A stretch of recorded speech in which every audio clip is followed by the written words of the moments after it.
Sydney down at Royal Rabbit. Now it's time for the Group 1 Australian Guineas for the 3-year-olds. 500,000 in prize money. Big field and a highly competitive market with Kermadec for Chris Waller down here as a favourite. Of course, we're not all be able to fly in here and ride. And Kermadec, your market move. I want you didn't go as hard as what visually looked last time out, but I think the Fontaine Ruby is going to make sure that they roll along okay. I think that's a fair point. Heard the tempo mark. And Kermadec jumped away okay. Alpine Eagle jumped fairly. Wangener away very fast and is immediately out looking for the lead in the early stages and finds it ahead of Chivalry, who's right up there in second spot. And Marion goes on. And Stratum Star gets a nice trail. He's fourth on the inside. They're a length and a half on Lucky Liberty, who scoots over from an outside stall, gets up to about fifth, but trapped out wide from Admiral and Petrology. 2 lengths to Kermadec as they put the 1200 behind them, and they're followed by Minazinga, a length to Alpine Eagle. 2 lengths to Fontaine Ruby, followed by Manapine, Sweet and Speedy back towards the end, and last is Firehouse Rock. 1,000 metres to go, and Brett Treble has Wangener the leader by 2 lengths to Marion, 2 lengths away Stratum Star. Chivalry up there in fourth placing, followed wider out to Lucky Liberty. Down on the inside then Petrology, tracked up by Admiral in the middle. Couple of the favourites racing together, Alpine Eagle 3 deep around Kermadec and Minazinga. Down on the inside in the Godolphin Blue, and they're followed by Manapine, Fontaine Ruby, Firehouse Rock towards the end, and Sweet and Speedy last as they're on the swing. And it's Wangener the leader from Marion on the outside, and then Chivalry, Stratum Star following Wangener, and then Admiral down the outside. Then at the head of the others, Lucky Liberty, Alpine Eagle, Racing Greenlee coming on as they come out towards the 300, and Wangener with a kick, but Stratum Star's in the clear for Marion. Alpine Eagle starting to finish the race off hard down the outside. Wangener in front of Stratum Star. Alpine Eagle coming home. Wangener responding down on the inside. Pine Eagle, Stratum Star, Kermadec late for fourth. Then came Admiral, closely followed in the field then by Marion, Minazinga, Chivalry. Back behind them, Firehouse Rock. Out wider was Manapine, followed by a great Guineas, and all honours, absolutely all go to Wangener, who made the speed, and Treble rates the horse beautifully in front. Ollie misses out on a Group 1. Treble flies in to get one. Stalls off Douglas White on Alpine Eagle, who's lost no admirers. Stratum Star, Brave, Kermadec flashes home. If you can do that, if you make your own luck, you keep yourself out of trouble, you control your tempo, Obviously, he's been well trained. I just come here to get a little bit of the rewards of, obviously, Damien done all the work on him. He was unlucky he couldn't get his suspension off, but my game. So you went to the front. It was a bowling tempo throughout, and then good aggressive right in the straight, typical Preble. Thanks, Sam. But, you know, he's tough and he's fit and Gace it. Make his own luck by going in front, but he really breathed lovely out in front for me. Turn for home, give him a little rub on the ribs, the hooks, and said, let's catch him if you can, boys, and he did. They didn't. You'd have to say that. Second Stallion Group 1 winner for them, Stallion Prospect, and with his breeding, everything very... Well, the $1 Million Colt becomes a multi-million dollar horse, of course, bought for $1 million as a yearling. We'll get to James Heron shortly, beats Alpine Eagle. He'll be a Group 1 horse come the spring, no doubt. Stratum Star runs third, and Kermadec, the unlucky runner, finishing fourth here. A second Guineas for Gay. She won it with Al Mahar. Tail of the tape here, 61.77 first 1,000, but that's what his asset is. Well, and look, Brett Treble said as soon as this horse realised there was other horses there, he just kept on finding. He ran home in tick over 33 seconds. Interesting, Brett Treble said this horse would be not out of place in Hong Kong. He said he could run in races that similarly that Abel Friend run in. He said he's a world-class miler. He said probably stretch out to 2,000 metres. So too did Douglas White, say of Alpine Eagle, who ran 10.7 between the 6 Guineas. But you can control your races. You can say Kermadec was unlucky, but that's his pattern of racing. Well, I disagree with that, Bruce. Look, sometimes it's just a misfortune. Sometimes it's a poor ride. And yesterday was a very poor ride. Nash made mistakes, I think, from about 6 times in the race where he could have the opportunity. But, you know, you got to live and breathe. As you said, the horses made their own luck. Douglas White handled him on Alpine, and a horse that hangs, and he was still able to hold Nash in a pocket. The winner was too good on the day. Brett Treble rode him a treat. And then they ran him in the Cox Plate, so they've always rated him. Brett Treble, Mark, he led on him and just kept fighting on. They couldn't catch him. Yeah, I thought it was a very good ride from Brett, and aided to and get the back of Lucky Liberty. I think if he had have done that, well, then the horse would have been winning. He's now favourite for the Australian Derby, ATC Derby, Kermadec at $5. He doesn't. He never ceases to amaze me. This horse, Wandjina. I backed him to win a Golden Slipper early on, and then I just marked him as an 800-metre horse. The turnaround in him is just amazing. He's turned into a, like he run in a Cox Plate. He's come back 2 from 2. That wasn't a perfect prep. Second up into a race like that. He's taken control of both races. He's a serious racehorse. There's no doubt about Stratum Star, and it just makes me sick to watch the favourite there. Yes, I did. Yeah. I had $21 3 weeks ago. Yeah, that's right. Yeah. And I'm allowed to talk through my pocket. He should have been in the finish. Absolutely filthy. The winner made all. You can't take anything away from him for that. He's tough. He toughed it out. He's a very good colt. I'm not sure about the Royal Ascot thing with, he's by Schnitzel. What's he going to run in? Well, I don't know, but maybe they're freshen up for down the straight. But for what value? I don't know that they're going to make him a Northern Hemisphere horse by Schnitzel. I don't know. And he's one of our leading sides. I need $1 million for him. I know they do here. I'm not sure that it makes any difference up there. And they will still value him down here. But Alpine Eagle probably got arguably more upside, but that doesn't always follow. Just because they look like they've come home, that doesn't always mean that there's more upside to Alpine Eagle. Kermadec, to my eye, should have won the race. Nash, look, he wasn't in a bad spot in the race. And a good spot. You'd reckon you'd get a run there somewhere. Look, that's harsh. You'd reckon where he was, you'd get a run somewhere in the straight. And he just didn't. He had to pull him across the heels. He should have won. It's Group 1 racing. You don't give... you're on a favourite. You've got to be on your toes. Right. Of the rest of them, race number 1 is the Riesling Stakes, and 6 fillies in the past have been able to do the double, win the Riesling and go on to win the Golden Slipper in 2 weeks' time. Can it happen again in 2015? Let's have a look at the market and some lightly race types. Only start number 2 in their career, and they are right at the top of the market, being English and Stay With Me, $2.80 and $4. Again, red light on. And they're off and racing now. Tibragargan Miss on the outside jumped well. Julieta came out okay and is going forward into second spot, followed by Calaverite and Perignon down to the inside. English about midfield with Stay With Me, and then Ottoman is being dragged back, followed by Fireworks and Mine 2 last of all.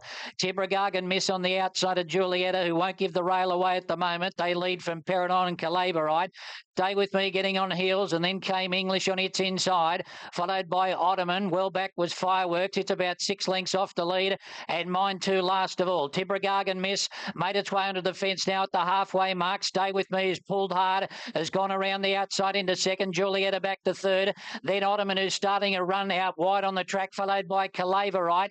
Now English is trying to get on the back here of Ottoman as they turn for home. With Stay With Me, who's done plenty of work, but it's hit the front from Tibragargan Miss. English has got the last shot at them. It's moving up with Ottoman on the outside, and then Mine 2, but English sprinted to the front now with about 200 to go. She's a neck in front of Ottoman. Mine 2 and Fireworks are next, but it's English in front. She's out on her feet here, but she'll win it nevertheless and goes on to beat Ottoman, Fireworks and Mine 2.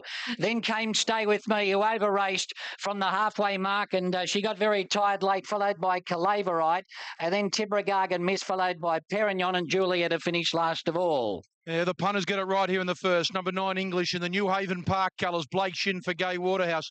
She was a handful, and she got a little bit of a prat at about the 600, but she was just that little bit too good. Ottoman was terrific. She looked 90 and 150 for English. In fact, 280. 280 and 150, 210, 250 for the place. Only had 2 starts. Used to be called Herend. Sounds horrendous. Now called English. Much easier to say. It's easier to say, isn't it? English? Oh, English, that's it. Yeah, look, she was very good. She got the right run. It was a great ride there, Blake. Last time he did me a favour for the day. Look, losing day, Rich? Yeah, matter of fact, it was actually, Bruce. Look, she was good. I don't know if they're, well, I don't know. I do know that they're not the A grade, but look, she's the improver out of the race. The horse.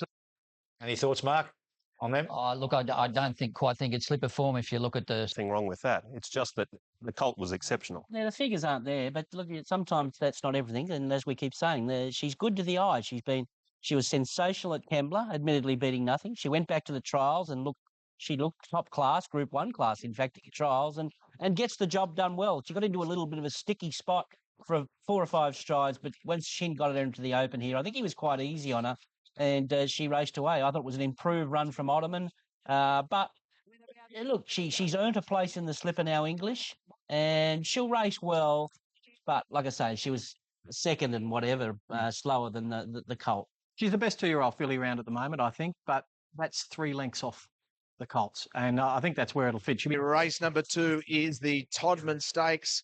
We saw a terrific winner in the fillies division in the Riesling with English, who is going to win the boys division, and that is the Todman Stakes. And the reigning Golden Slipper favourite is Headwater, and it's $1.85 favourite here ahead of Furnaces and Vancouver. They're the three. The assessment of Mark Sheen. He's seen them parade, these 2-year-olds. All ones come through the front. Vancouver. He made a lunge. Vancouver, Headwater and Furnaces all jumped out really well. There was a line of 3 there momentarily, and it's Vancouver in the centre and Furnaces. He's trying to ease back and get a trail on Headwater, but he's 3 wide at the moment. And then Machani, Huncho and Voilier. Furnaces just in front of Vancouver. Still no luck for Headwater. He's going to have to sit wide by the looks of it. And then Voilier and Machani, Honcho, they're at the back of the field, but only about 2.5 off the lead. It's Furnaces on the inside. They're going at a steady gallop. He leads by about a long neck on Vancouver, and then Headwater on the outside third, followed by Machani, Honcho, and Voilier's in the centre. So we'll see what this favourite's made of. He's had to sit wide, and Furnace is being revved up as they turn for home. Lead from Vancouver, Headwater a length and a half away, being called on, and then came Voilier. Well, at the moment, you wouldn't want to be on the favourite. Vancouver's hit the front from Furnaces. Headwater's 3 lengths away. Vancouver doing a little bit better than Furnaces at the moment. Headwater's not in the hunt. Vancouver half in front. He's pulling away. He's got the cash. Vancouver remains undefeated and comes away and beats Furnaces. And the Golden Slipper favourite, Headwater, has finished third. Then Machani, Honcho, and back last of all was Voilier. Wow. Wow. We've got a new slipper favourite here, ladies and gentlemen. Number 3, Vancouver. He'll be the slipper favourite. He was fracturing the gates. He went through. He was past fit. He bounced out. Tommy Berry knew where Blake Shin was. And 3, Vancouver. He destroyed them. 5 Furnaces. It had its chance. It travelled well.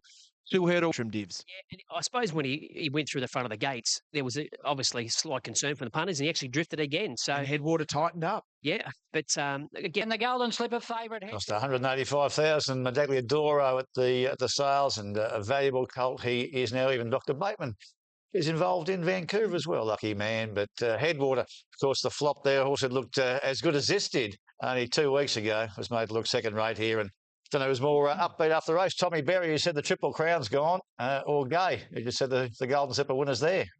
Yeah, look, ultra impressive. Went through the gates too. I think the opposition were now hoping that he would have been scratched. But look, he only just walked through the gates, walked back around. He's a big, strong bloke. And look, they went out there with a plan, Tommy and James McDonald, without a doubt. He had an odds-on favourite in Headwater. He's a dominant Golden Slipper favourite. They said, right, we've got to make him work.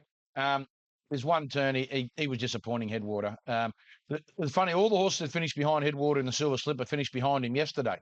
So maybe we're over saying the. We've got to put our hand up to say that we. Oh, yeah, I'm looking at my ticket here at $15 in the Golden Slipper, and he probably got his own way the other day, and it might have flattered him, and he had to do a bit of work yesterday, and he just wasn't the same horse. So for English, and let's go to the Todman result, Vancouver. He maintained his unbeaten record. He shot to the top of the Golden Slipper market, 1:883, the fastest 1200 by a 2-year-old at Randwick. And our special guest on Racing Retro this morning, Vancouver's jockey Tommy Berry, who's joining us from Canberra Racecourse today, and I think that made all the difference. And you know, the best part of his race, he got a little bit lost at the 300, but that last 100 metres, he really put him away. Yeah, that's the part that impressed me, Tom. Is it looks a big, strong customer with a big fluent stride. That's always going to help as a 2-year-old. But it was the last 50 metres where he really ran through the line. That was impressive. When the other 2-year-olds were starting to get the staggers a little bit, he was going as strongly then as he was at the 200-metre mark. Yeah, exactly. He reminds me a little bit of what I used to do in Designs on Rome. You give him a couple in the left, and when you pull it through to the right and give him a couple, he really extends and finds the line. And as you said, the best part of his race was the last 50, 100 metres where he had nothing else around him. And for a 2-year-old to still hit the line when they've got no competitors, you don't see it very often. But, you know, he's a little rock star. He walks around the mounting yard. He knows he's pretty good, and he showed that yesterday again. Is he as good as 2-year-old as you've ridden? I think so. He's the sort of 2-year-old that can complete the Triple Crown. You know, we haven't seen one since Piero that looks like they could even do that. And he's one that I think can overreach. Is the sharpest 2-year-old I've ridden. She went into the slipper, and I never thought I could get beat. You know, it didn't matter what barrier I drew on her. She had the speed to win it. And but this bloke feels like if he can win the slipper, I think he'll win the next 2 by even further. The life He was say 3 wide, Yeah, obviously. look, it's 3 wide, chasing a very, very hot speed here, and they tell me it's the quickest 2-year-old race at Randwick for 20 years. Don't get too caught up in 3 wide from the 1,200 metres at Randwick. No, There's only one little bend, and then it's the home turn. And it's not even a full bend. It's just a kink in the track. So the mare in the next, Griante, sat 4 deep the whole way down there and still won. So I don't know. That it makes you feel better about your horse's performance, but I don't know that's that relevant, to be honest. He was beaten a long way here by the winner, and it's hard to see him ever turning the tables on the winner unless track conditions change for the Golden Slipper. That could throw things on their head. But other than that, it's hard to see. I thought his was the best performance, Headwater, when he did it 2 weeks ago. And then I thought that the Blue Diamond win probably topped him, and now Vancouver's topped both of them. And the only other one is the very good Darley Exosphere that came out at Warwick Farm. And they've probably got it between them, those two, given a dry track. It's got a lot of ground to make up the ex-favourite Headwater, hasn't he, no matter what happened there.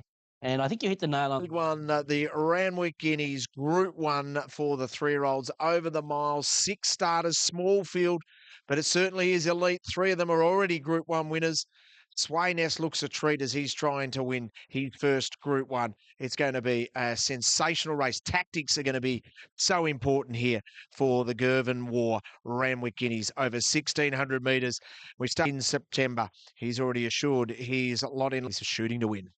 As I said earlier, I think this bloke is it's $51, shooting to win $2.50 out to $2.70, $2.50 out to $2.70. 4's out. Sway Ness has been $3.20 out to $3.90.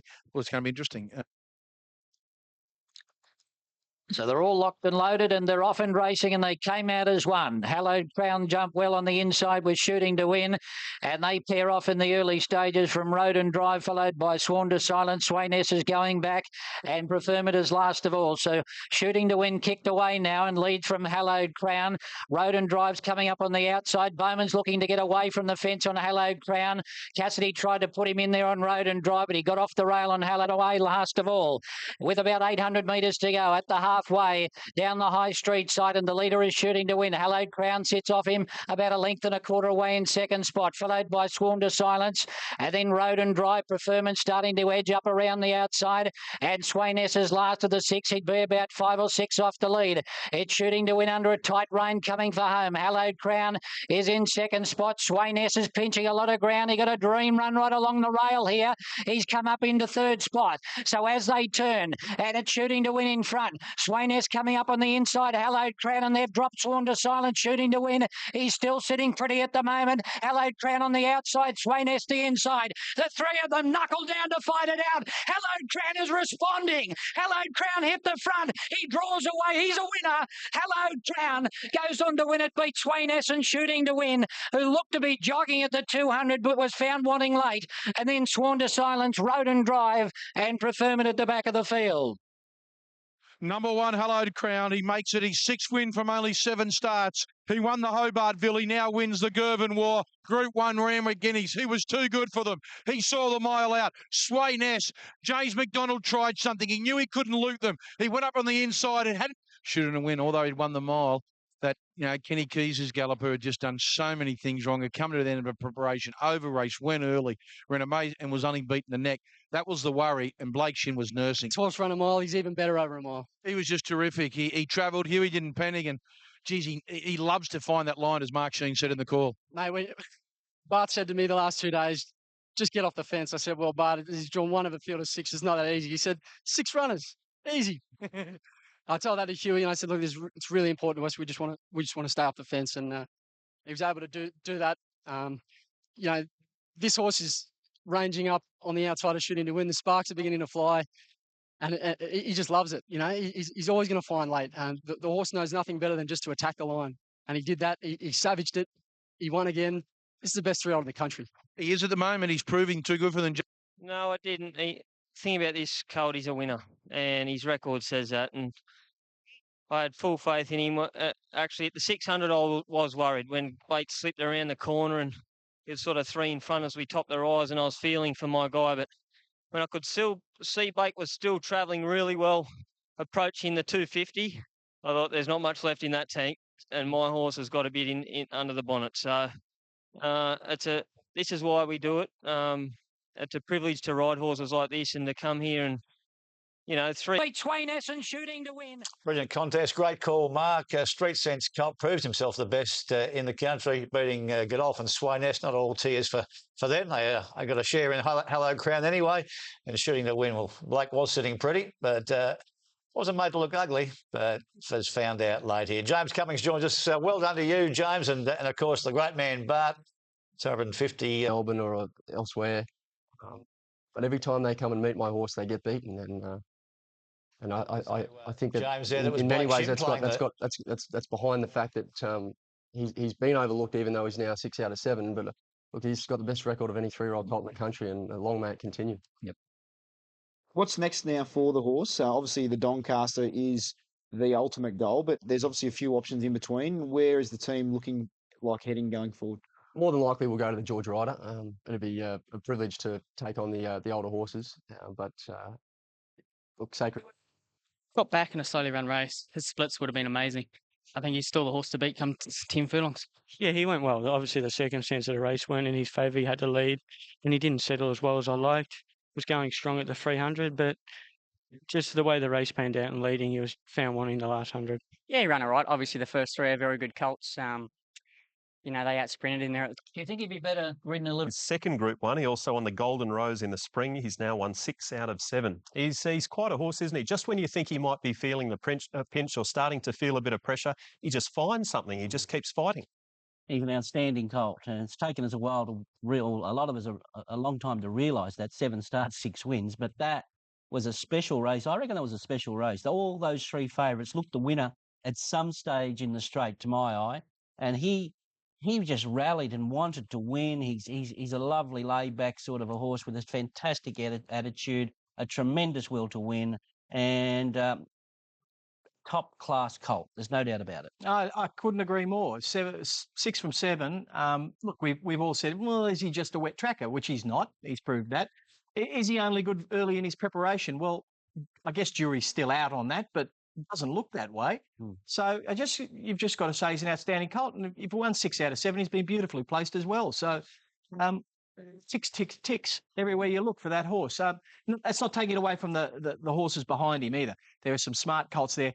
I think Shooting to Win's just about right to do something at his next start. A little fresh there, wasn't he? Yeah. Just a little fresh. Although he got a little rest in the run, and he looked the winner when he straightened up under a hole. You thought he was going to explode 2 lengths in front.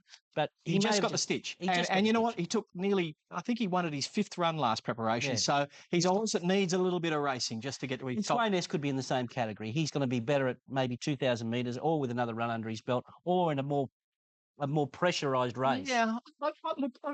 All this ground. I know he does. Doesn't mean to circle all these 100 to 1 chances. The damage was done earlier than that, but he had no choice by the time he got to there. I'm just not sure that it's an ideal place, crowded up on the fence there. I suppose there was enough room there, but I would just like to see him having the last crack out wide. No, you're nitpicking there. This track played beautifully yesterday. Mark, is the George Rider and the Doncaster, is that the right path for him, the winner? That's right, Matt. James Cummings has described the horse as perfect this morning, so he's still an $8 chance for the Doncaster handicap, but of course going into the rider first. You look at a horse like distance to the Doncaster handicap, so he'll meet Hello Crown 2 kilograms better in the Doncaster handicap, so that'll be some excitement, that rematch if it ends up going that way. Shooting to Win pulled up very fine, put up pretty well this morning. He'll go to the George Rider. And Sworn to Silence. The Canterbury Stakes, and what a super field this is going to be. The favourite is the mare Cosmic Endeavour, trained by Gai Waterhouse, and Gai Waterhouse trying to win her 7th Canterbury Stakes Group 1 weight for age worth $505,000 over 1,300 metres, the Canterbury Stakes, and we make our way in. That little young fella on board, James Arthur Cassidy. That's right, Jimmy Cassidy won this race 2 years ago. 1,300 and they're off. Criterion went up in the air. He missed it a length. Tiger Tease jumped fast on the outside. Takes the early lead from Hookton. Cosmic Endeavour is rolling up along the rails. A line of 3 settling down and Catkins drops in behind them. She's running forth, but she's being nigged a little bit in the early stages, followed by Lee Baz, Criterion, Royal Descent, and Sacred Falls last of all. Cosmic Endeavour booted up along the rail and went to the lead and leads by 3/4 Tiger Tease. Hooked is back in 3rd spot, followed by Catkins, and and then 2 lengths to Criterion. On the outside is Lee Baz, Sacred Falls, and Royal Descent at the rear. They're starting to back the speed off a little bit now, about 7 lengths covering them, and Cosmic Endeavour, the favourite, led from Tiger Tease, hooked as third on the fence, and Catkins is fourth. Then a length and a half, Criterion, Lee Baz, followed by Sacred Falls, and last is Royal Descent. They prepare to turn, and Cosmic Endeavour, the leader, leads by a length and a half. Tiger Tease, plenty of room now for Hook to come through. Catkins is 2 away. She's not travelling at the moment. She'll need to pick up. And then came Lee Baz, but Cosmic Endeavour dropped them. 200 to go. It raced away. Hooked is in second spot. Criterion get up on the inside, and then Catkins, who's starting to rally late, but it's Cosmic Endeavour who's nicely clear. She's about a length and a half in front. Catkins tries hard, but Cosmic Endeavour beat Catkins. Criterion third, and then came Hook, followed by Lee Baz, and then Sacred Falls, Royal Descent, and finishing a long last was Tiger Tease. It was just that turn of foot. It was the turn of foot that got Cosmic Endeavour home.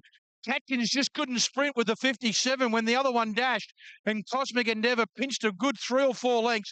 Catkins then looked in under awful pressure. She found another gear and came late to run another second in a Group 1. Solid late. Criterion, I thought, was terrific, and Hooked, he'll only improve off that. But a big day for Gay Waterhouse. 290, 140, 160 and 270. Catkins, great. Late change of mind gives Queenslander James McDonald a Group 1 victory with Tommy Berry committed elsewhere with Labaz there, and the $230,000 purchase wins a Group 1 valuable $1 over $1.25 million now. Cosmic Endeavour, again, one of those who can keep herself out of trouble. And terrific win. Catkins remains a Group 1 maiden, but a terrific training effort here, Rich and Mark and James and Red and Adrian by Gay Waterhouse. I think she looked a lot fitter yesterday, Richard. No, I'll go with the horse. She was on the quick backup, and she sweated up at Warwick Farm last week, but she looked a lot better yesterday. Yeah, particularly if you're back, she looked terrific. Just that little turn of foot there, the turn of speed, she just left them floated. I can't believe Catkins got so close in the end. Another Group 1 for her. I thought Criterion was super. Now, a few of the others you just got to work out. Tiger Tease, no, it was disappointing.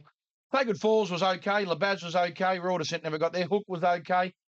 The first two, they were the ones that had the runs under the belt. They were fitter, and just that turn of speed was the difference. And no doubt that's where Gay's progressing towards a Doncaster with the winner. And that doesn't mean this wasn't a sensational performance. So she was beautifully prepared and presented into this race, third up on a backup at home, and ridden accordingly. Look, she was tough and hard there, and he was aggressive. To hold the lead from Tiger Tease is a feat in itself. And then she exploded and put the race beyond doubt. They knew she was a good thing, and they rode her like a good thing, and she broke all the first up horses' parts there. Good tactics. Good tactics. Very yeah, good tactics. Going to the front, that I don't think it was a quickly run race. I think it was a reasonably... She rolled. She rolled, but I don't think there was any pressure on her up there. And Tiger Tease, it was an awful run from him. He was a first horse beaten and beaten badly too. Yeah. Other than that, Catkins...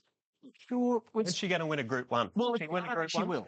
But I think that ship has sailed. But, she might have one more crack at it somewhere. But... Well, the feature races continue here. The Challenge Stakes is going to be a terrific race with Rubik is one of the prominent runners, according to the market. Villaverde trying to go back-to-back in the Challenge Stakes. Lots to look forward to here for the sprinters. Highland Race Colours Challenge Stakes over 1,000 metres. Group 2, weight for age, worth $400,000 with... Rubik holding favouritism at 8. Var Pensiero 14 into 11.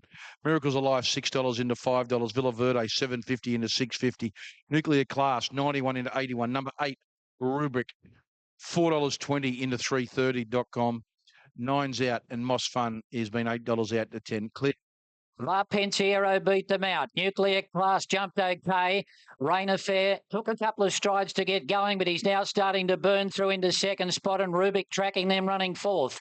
Then a length and a half, Miracles of Life, Moss Fun, followed by Famous Seamus, Villaverde, and Noidata's last. Nuclear Class led by a half on Rain Affair. And then Rubik and Var Pensiero, they're sharing third. Miracles of Life is in a good spot. She's about 2 lengths behind them. And then there's a gap in the field to Moss Fun, Famous Seamus, Villaverde and Noidat. They're spotting the leaders. Huge starts. Up the rise here, a Nuclear Class just in front from Rain Affair. Rubik's going for a run, but got badly blocked. And Miracles of Life is chiming in on the outside. She had a beautiful run in transit and she's hit the front from Varpensiero. Rubik lost his momentum trying to get going again, but Miracles of Life burst away. And Miracles of Life will come down to beat Varpensiero, and Rubik should have finished closer. Then Noi Dart, followed by Famous Seamus. Then we had Moss Fun Rain Affair Villaverde, and last in was Nuclear Class. Oh, she was electric, wasn't she? Huey Bowman for Peter and Paul Snowden, Miracles of Life. The speed was hot, but she was in the gun spot. The favourite was in an awkward spot in Rubric. And when Huey pushed the go button, Kieran McAvoy had to push the hold on button. I can't go anywhere on Rubric, and it was Miracles of Life. When she let down, wow, didn't she explode? It was back to the 2-year-old era when she won the Blue Diamond. Varpensiero runs second, close for third. Big ask of a 2-year-old, and as small as she was and as good as she was at 2, normally that's the end of them. But she's such a courageous little feeling. It's just so good to see her bounce back today. Yeah, I think she's an arrogant, and God bless her. It was a big win today, Pete, because it was a good quality. Miracles of Life. Beating Varpensiero and Rubik, obviously unlucky, but the Snowdens have done a great job taking her over. Probably had everything to lose with Miracles of Life, but they've capitalised on her ability, and she's a great fresh horse, Rich. 100%. She was great. Rubik ran into the back end of the thing that was 600 to 1 back on the inside.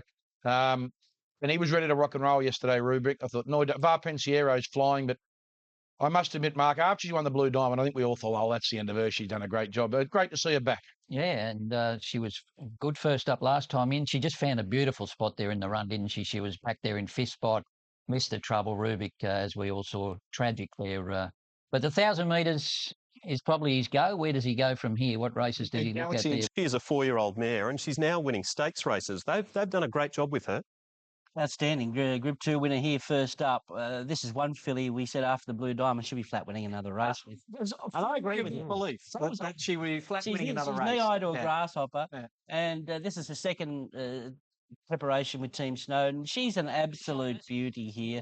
She was put into a perfect stalking position here for a 1,000-metre race. She chimed in at the right time, and she went on with the job, mind you. Look at Rubik there. Oh, that's a bad time to be getting held up in a 1,000-metre race. Yeah. He should have fought this finish out right up with Miracles of Life, although I still think she's a deserved winner here.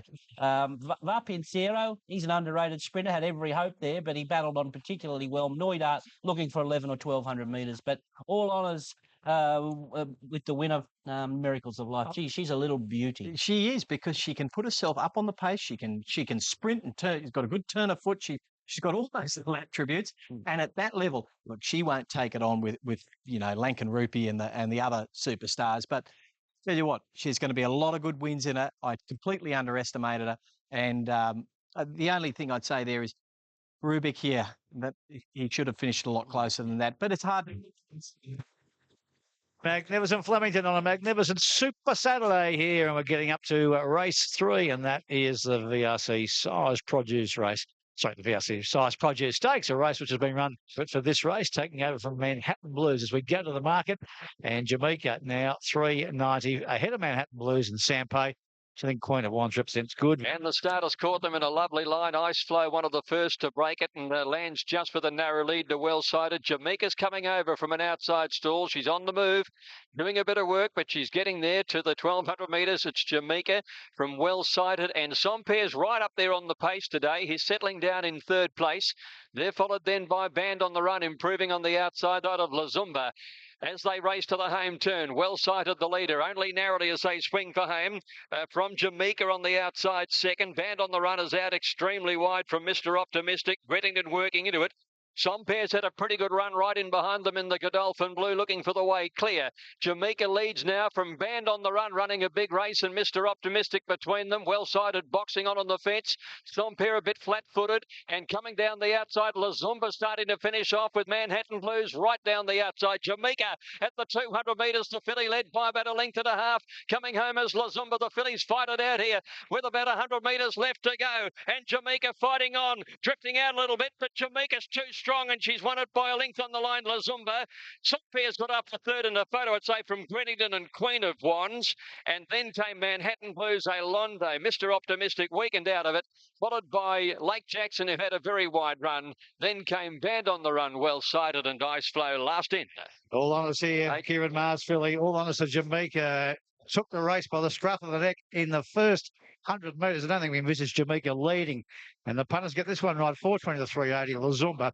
If Black Bookers were still going, you'd be right, but put it in your back of your brain here. Lazumba, terrific run, second time out. Sampay runs on a job to get her here. You know, she's been up a while for a 2-year-old in her first racing campaign. Could have possibly done the same thing, but Nick Hall showed the initiative, and that's what got the job done. I think when Pasadena Girl won the first race, it gave punters a lot of confidence with Jamaica. She was unlucky against Pasadena Girl at a previous effort. There was talk of the slipper after the run yesterday, but more than likely the horse will now head to the sires. Manhattan Blues was okay. Thought Queen of Wands. She was a little bit unlucky back in the field. Was trying to get a run at some point and just couldn't early in the straight. And I thought Lazumba. There's a nice race in her. All eyes for the winner for me. If I knew she was going to lob outside the lead there, she was an odds-on chance. She's a very, very good filly. She'll be very competitive in Sydney, and whatever she runs in, she's strong, she's good, she's top class. Well, I'm not as glowing as you are of her. I think she's a nice, solid filly. I reckon she'd be Champagne bound. I think it's an easier target to win the Champagne than it is to win sires. Oh, well, it's still a big Group 1, you know, like a 2-year-old Group 1. Well, you know, you know about an easier target. Oh, look, I'm not saying Golden Slippers. I'm saying she'll run well in whatever they target for her. And that's obviously is not going to be the slipper within a week. No, it's not going to be, and nor should it be. But those other two races, the sires will be the tougher of the two options. The Champagne's very winnable. And well, I don't know if it's winnable if Vancouver goes crunch. If he does, a lot do. Yeah. Not a lot do. A lot of them. Race 4 on the Super Saturday card, and of course that's the Blamey Stakes. Suavito's the favourite, but it's a change in the commentary team. Out goes sorts on the form and get into Sammy as well with the yard. Suavito, as I mentioned, is your favourite. 240 fixed odds. It was 225 out to 240 off the Group 1. And waxing a touch slow. Suavito was a little bit slow to move as well, and she settles last with Shoreham. Jackano Bay jumped evenly. Walker's kicking him forward from wide out, and he's going to eventually come over. Sartorius is right up there with him in the early part, and Guest of Honour's going to settle down third at a moderate tempo, and Suavito's rushed up pretty quickly on the outside, and she's with the leaders now. Just off them then came down on the inside Corkham, followed by Escardo, a length further back Waxing, and then came Smoke and Joey, and Shoreham as last. Well, after missing the start, the favourite Suavito's been taken to the lead by Oliver, 1,000 to go. Jackano Bay's now 3/4 second, Sartorius on the rails is third, and Guest of Honour is fourth over on the outside. 1.5 then to Corkham in the red cap, just getting into a bit of cramped room. And Parnham's off and running now, wider on Smoke and Joey as they race down the side to approach the home turn. They're followed then by Shoreham peeling to the outside, trying to get a card into it. And well back as Escardo. Waxing is now last, 600 to go. And Suavito's going to corner with a clear lead. The favourite first for home from Jackano Bay on the inside, Sartorius. Wider now with the last crack at them is Smoke and Joey starting to come home, and Shoreham from wide out. They're followed then by Guest of Honour. 350 to go, and Suavito a length in front from Jackano Bay. Smoke and Joey starting to wind up. Corkham and Sartorius down to the inside, but Suavito kicking on really strongly at the 200. Leads by a length to Smoke and Joey all out. Corkham on the fence and Sartorius, but Suavito keeps running strongly to the line. The favourite home. Suavito a length and a half. Sartorius. Corkham got third. Smoke and Joey wilted. He's in a photo for fourth with Escardo. Then Guest of Honour, who didn't come on from Jackano Bay. Shoreham and last to finish is Waxing. Well, that's why Deal was one of the best jockeys in the world. It could have gone pear-shaped at the start when she was tardy away, and they were all jostling for position. No one really wanted to lead, and Ollie said, well, I'm going to make something happen here. He rolled forward. It looked a touch iffy at the time, but she comes in on top. She's done her part, and Ollie does his job done. Group 2, Doncaster there, and so I hope he knows what he's doing, and he did. Well, that's why you put Dealer on, Bruce. I mean, I'm not a fan of leaders, but he summed the race up perfectly. He got cheap sectionals and kicked away, and when they come at her, you always knew she put in a good fight, and she keeps finding him. And Jamie Edwards, nicely congratulated. What a stakes. Of course, last year won by Solicit. The previous by Flying Schnitzel, Gerald Ryan, in the Triple Crown colours, and they've got number 1 here in Peggy Jean. Terrific race coming up. Of course, we're only an hour or so away from well tried to win it. Look at those scenes at the front there, and they right down the far end, the grazing trail. I think Gator was down there earlier, the grazing trail, and at the cellar door. He was only knocking at the door, but grazing elsewhere.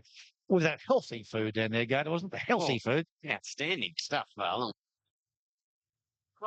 Idlest one about to link into the game. Racing at the 1400, Clover Lane, the one that missed a start by a length and a half or so, and Zambezi Diamond began fairly running. Veselay away swiftly, gets into second spot very quickly, and Bottle of Smoke is right there third. They're followed by London Lolly, and Wawale settles down fifth on the outside with a little bit of cover. Crystalina Largo on the improved, deeper out, followed Exclusive Lass. Royal Ocean on the inside of Peggy Jean, midfield in the red colours. A length further back is Sama Tested, Sea Spray the rail. They're followed by Primero and the all-white, who's well back on the inside of Clover Lane, and Sabatini's back to second last as they race to approach the home turn, and back last of all is Bayuna. So Vesley is the leader before the bend, a length and a half. In second placing is Bottle of Smoke, Crystalina Largo wider out, and Zambezi Diamond fourth on the fence when they caught it in the CUNY, followed by Wawale Exclusive Lass, and then London Lolly down on the inside from Peggy Jean and Sama Tested as they swing in. Then Sabatini, who's had to pull right to the outside. She's out wide in the middle of the course. Veselay at the 400 metres is the leader from Bottle of Smoke. Crystalina Largo, here's Exclusive Lass letting down. Wawale trying to get a run between horses and does get over heels now. And Sabatini struggling to get to in the moment. It's Veselay tackled by Wawale. Wawale at the 100-metre mark, and Veselay. Sabatini coming late. Wawale drove for the front late, and Wawale scores by 3/4. Either Sabatini or Veselay for the Miners. Getting home hard at the end of it on the outside was Bayuna and Peggy Jean. They're followed then by Sea Spray and Clover Lane. Royal Ocean, Exclusive Lass, London Lolly, Zambezi Diamond. Back behind them is Bottle of Smoke and Sama Tested with Crystalina Largo and Primera. Well, he probably got a 3 or 4 out of 10 for his ride on Wawale last time. That's an absolute 10 out of 10. You learnt from Michael pre-race when he spoke to Sam that he wouldn't be leading. Absolutely landing in the right spot, had to wait for the run. You could just see the coiled up energy ready to go. Sabatini had a lot to do to catch him. Now look at Walker across the line. He knows he got that and it didn't work. Well done, David. I mean, I know you and Michael have a... David Hayes is with us this morning. David, Wawale, she was beaten for the first time at a previous start. Did that good barrier yesterday, did that make the difference? I think it did.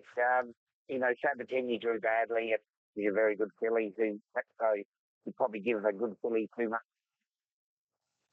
I thought room for a bit of a long day at the 400. So it's clear that she's a chaser. She seems to still learning, and she looked a bit gawky when she led a couple of times. But yesterday with cover, she's a different filly altogether. Yeah, she got that, didn't she? But Michael did say for the front, well within the clock tower, but she was stargazing and looking around. She still is a bit gawky. About this family, the mother, of course, winning a group race for you a few years back. Where does she go now? There doesn't look to be a heap of options for a 3-year-old. To the new market for Lexus here. The great sprint, bringing together the world's top 3 rated sprinters. Have a look at that big crowd down there. There won't be any grazing going on here up the Flemington Straight over the straight 6 furlongs. I'll be opening the gates and let fly here. Let's hope it's a great contest. It looms as being one. Let's hope the best horse comes out winning it without any excuses from beaten rivals today. It's been a terrific betting contest all the way through, and there's a big 4 here. Not forgetting the 3-year-old Brazen Bow, who lines up here as well for Joe Moreira. Here's the latest market. They're coming to the yard for the new market. Lankan Rupee, $3 favourite. They went up 280 here on course, but all the fluctuations. There's $4.50 bet during the week. Chautauqua, very solid, $3.50. Top Fluck back into $3.30. Brazen Bow and Terra Vista next best. It was $7 about Terra Vista this morning, and that was ridiculous prices. Lankan Rupee, he's my pick. He looks fantastic, and I loved his Lightning win. Obviously, we're not going to go back over the history and all the nonsense stuff for him today and 1917, all that nonsense. That's just fatuous babble for the time being. Trying to replicate what happened, or trying to turn it around on what happened in the spring. Brilliant winner a month ago. It's an ideal, a same campaign as what happened in the spring when Won the Gill guy came out and ran second to Darley in the Darley Classic with Terra Vista pounce. This race has been enormous for a long, long time, probably since the spring, really, when these 3 big guns met last time. Runners about to be called in for the Lexus Newmarket. Racing Lincoln Rupee jumped well towards the outside. Chautauqua will look to get away reasonably. He drops in for a trail. Brazen Bow got away very quickly in the early part. And it's Lord of the Sky who's scooting down to take the lead early. So Lord of the Sky in front. Brazen Bow moving up second in the yellow colours. And Terra Vista right behind the leader with Aeronautical. Wider Drefontaine and Lincoln Rupee. Chautauqua just wants to over race a little bit towards the end, followed by Delectation and Waterman's Bay. Lord of the Sky a clear leader. 2 lengths in front of Drefontaine. Brazen Bow and Terra Vista down on the inside. Lincoln Rupee has them all at his sights on the outer. Followed Chautauqua in some traffic from Aeronautical and then came towards the end. Delectation and Waterman's Bay to the 400 metre mark. And Lord of the Sky, the leader. Brazen Bow darts up on the inside from Drefontaine. Wider than Terra Vista and Lincoln Rupee had a bit of a brush together as Terra Vista tries to get into the clear. Marrera shot the 3-year-old. Brazen Bow 2 in front of the 200 metres. They might battle to get to him here. Terra Vista, Lincoln Rupee, Chautauqua starting to flash up. The Miracle Man, Marrera. Brazen Bow by 3 lengths to Chautauqua. Terra Vista's run third, and Lord of the Sky held on. Closely followed Aeronautical. Delectation, Lincoln Rupee didn't finish off. Prefontaine second last, and last to finish is Waterman's Bay. Well, we won the contest. In the end, we got a complete thrashing. The 3-year-old Brazen Bow upstages the best sprinters in the world. He makes them look second rate. That man, Marrera, does it again in this huge batch of owners for on-track racing. This is their superannuation plus coming here. They bought this horse for $70,000. They've sold it for near on $10 million to Daly. And now, wow, that's the hottest renewal of this race we've seen for a long time. And they look like midweekers compared to Brazen Bow. Marrera commits back to the inside and gets a magnificent win here. Win the handicap 1,200 metres. Joe Marrera gets in on Brazen Bow, wins one of the hottest new markets we've seen in the history of the race. And the race is steeped in amazing history. Brazen Bow wins. Chautauqua strong late second. Terra Vista a sound return. Got Windburn from the winner though. And they'll be... Joe Marrera does it again. He's too good, mate. Brazen Bow, this is a serious horse, isn't he, Joe? He's just outstanding type of a horse, man. Gentle. He really knows what race is about. Put a good fight there, and he just ran away of them. I just want to say thanks to all of those connections who brought me over to ride such a good horse. And it's really a pleasure to me. Sizzled in the run to the line, and none better than Brazen Bow. There he is, the gold colours back on the inside, and it's this third. Group 1 Newmarket Handicap Brazen Bow. He's won 2 Group 1s, both down the straight at Flemington. He won the Coolmore Stud Stakes during the spring and now the Newmarket. So rightly so. They're thinking about Royal Ascot. Obviously, he'll come to Sydney for a race like the TJ Smith or 1 or 2 others, but Royal Ascot for him, Ron? Oh, look, I think definitely. Whether they run in the TJ Smith, they probably will. But I'm yet to see an announcement about that. But it was a fantastic performance, Mark. Yeah, no doubt about that, Ron. Joe Marrera got off the horse and said, on that form, he could be competitive anywhere in the world. So when a bloke like that speaks, well, you really got to listen. Ascot is on the cards. Not sure about it too. I've got a really... Joe Marrera, there's something about this bloke. And I know that everyone around the world says that at the moment, but there's something physical about... He sits on them in a certain way. There's some reason why horses run for him. Perhaps they don't run as quickly for other jockeys. Now, that all sounds a bit airy-fairy, but I've seen it before. There's certain jockeys horses run for. I've never seen it to this level. This bloke, there's something freaky about him. Oh, there's no doubt about that. And what I like about this ride is he didn't ride to the script. No. The script had him in the second half of the field. He he'd be there. He rode to the speed of the race. Yeah. The speed didn't come on like we anticipated. And he says, OK, I'm going to ride my horse how it's travelling. And he put him straight there, which was a winning move. And you got the other blokes, the other big three, looking at each other here. And hello. Chautauqua was looking at rump stake. He's trying to find ways out. Well, and Newitt's looking inside at Chautauqua saying, I'm going to hold you there. Fair enough. And he wasn't probably going well enough, Lincoln Rupee, to sprint up at the time anyway. But this is a marvellous performance by horse, jockey, and don't forget the trainer, because this horse was just set up for this race beautifully. Look, he's a freak down the straight too, this horse. I'd have to say that he's a lot of 3-year-olds. There have been a handful of 3-year-olds win this race in the last 20, 30 years. Some really good, like the Alingis and that, and some of them are you know, the Sham Express won it a couple of years ago. So that some of them don't quite go on to the great heights. I think this one will. I'm pretty certain he will. There's no doubt they're going to take him to Royal Ascot because it's going to set him up as a stallion prospect in his own right, and it's only going to add further to I'm Invincible, who's having a tremendous run. On that performance, Chautauqua is now favourite for the TJ Smith. Terra Vista pulled up with heat stress, and Lankan Rupee. Well, there's going to be blood to be taken during the week, and also there will be a chiropractor going over him because he wasn't the horse that we know, even though he did have a little bit of weight there. The second favourite, Brazen Bow, but he's, as I stated earlier, he might not go to the TJ, but definitely Ascot. Well, they've got him well in the market there, understandably. That was the all-in market there for the TJ Smith in a few weeks' time. McKinnon Stakes Smith in a few weeks' time. McKinnon Stakes winner in Australian Cup, third run in. Oh, that sounds good. He was wide, stuck on super first up. Then he jumped sharply to 1,800 in the colour, and happy to have him on top on that basis. He's 13 back to $12. First up and melted in the mounting yard a little bit, but he looks a lot more relaxed today. Yeah, it's very happy with him today, Sam. Number 2, Market Mover, Protectionist, 5 into 440 is the Market Mover. As we get ready for the Australian Cup, there he is, Protectionist, and that's disappointing. No abnormal findings there, but obviously some 1,000 metres. Ready. Light blinking, and they're off in the Australian Cup now. Seemed to catch them in a pretty good line with Protectionist down towards the inside. Entirely Platinum got away very fast along the inside.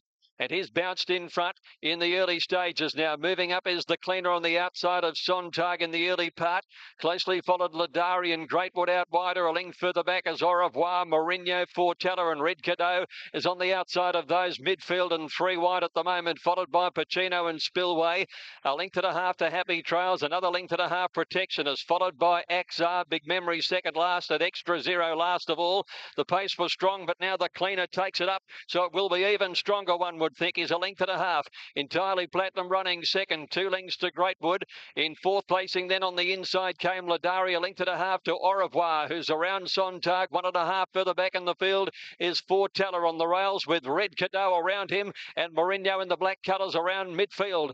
Followed by Pacino, another 3/4 to Spillway. 1 to Happy Trails at the 1,000 metres, and they're followed further back by Protectionist, a long way back on the inside, trailed by Big Memory and Axar and Extra Zero last of all. 800 left to go in the Cup, and the leader coming down towards the turn, the Cleaner, 3/4 to Entirely Platinum, 2 lengths to Greatwood, Ladari and Au Revoir, a length and a half to Sontag, Fortella on the rail. Red Cadeau's been wide, but he stays on forever, followed by Mourinho and Spillway. Further back is Happy Trails as they corner in now, and it's the Cleaner first for the judge by a length. Entirely Platinum, Greatwood and Ladari producing a run. Fortella getting over heels from Au Revoir.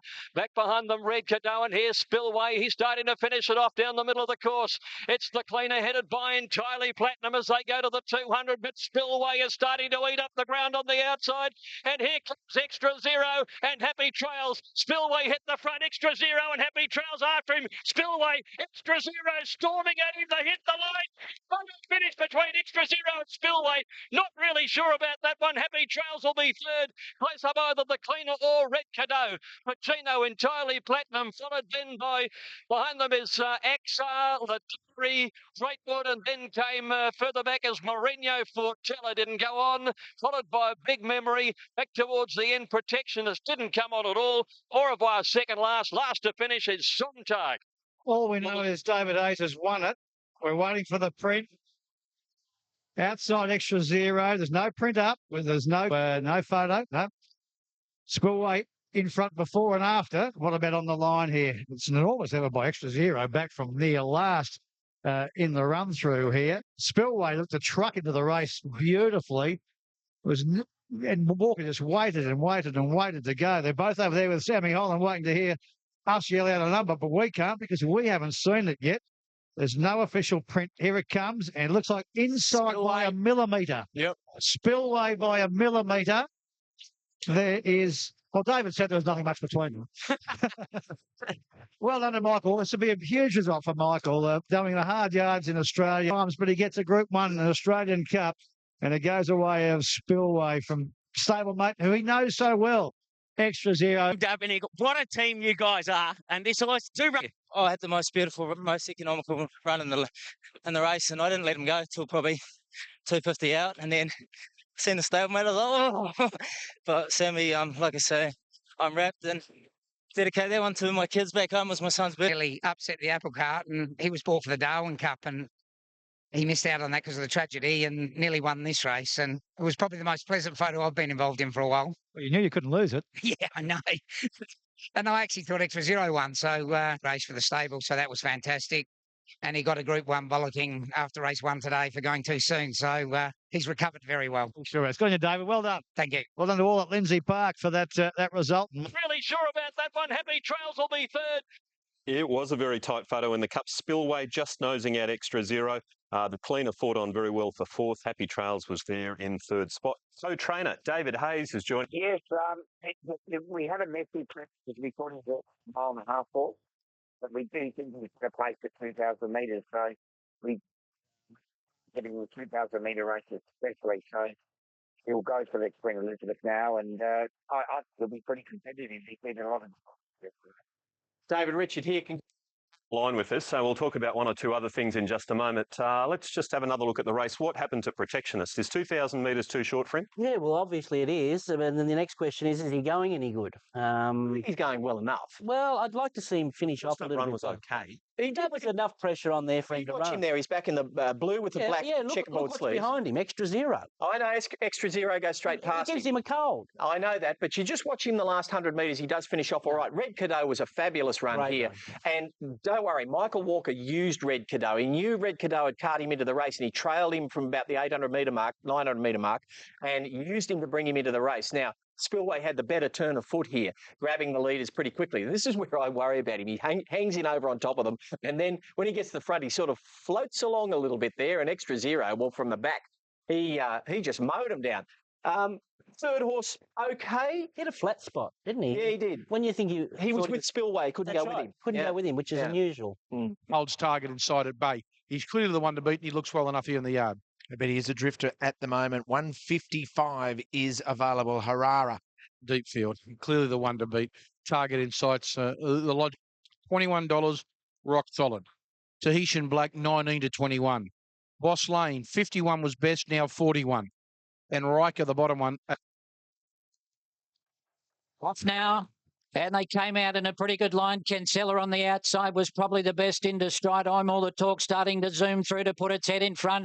And Deepfield, the favourite, away nicely. And looks like he'll tuck in for a trail just behind the speed, followed by Riker, Target inside, Boss Lane, and then Harara. And last of all, Tahitian Black. So I'm All the Talk in front and is taken on by Kinsella. And the favourite Deepfield drops in behind them, 2.5 away. Another 3 lengths to Riker, followed by Target inside. Then Harara's on the outside of Boss Lane and Tahitian Black. They come to the home turn. This favourite couldn't have asked for a better run. He's about 3 lengths behind these two that are cutting at each other.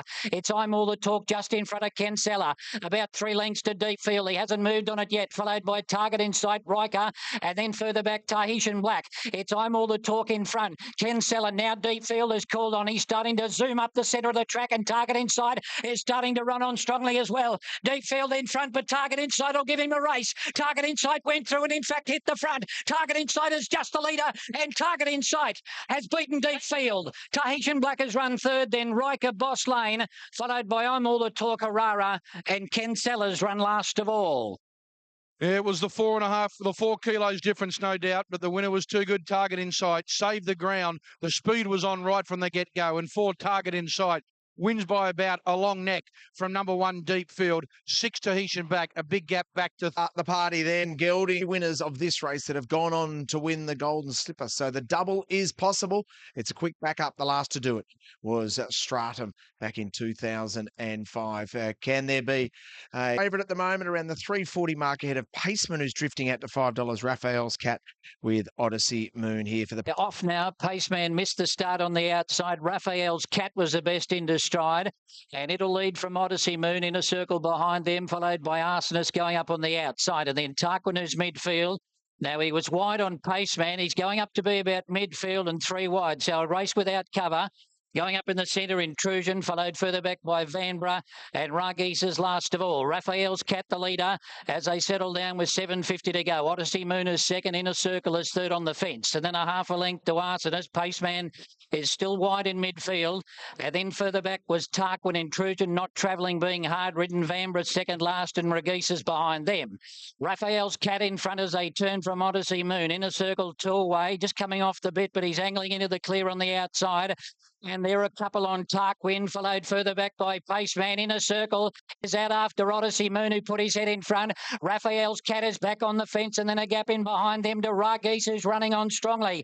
Inner Circle and Odyssey Moon. Ragis is trying to come across their heels, and Tarquin on the outside. Four of them will fight it out. Tarquin finishing fast, and Tarquin hit the lead and beat Ragis, Odyssey Moon and Inner Circle.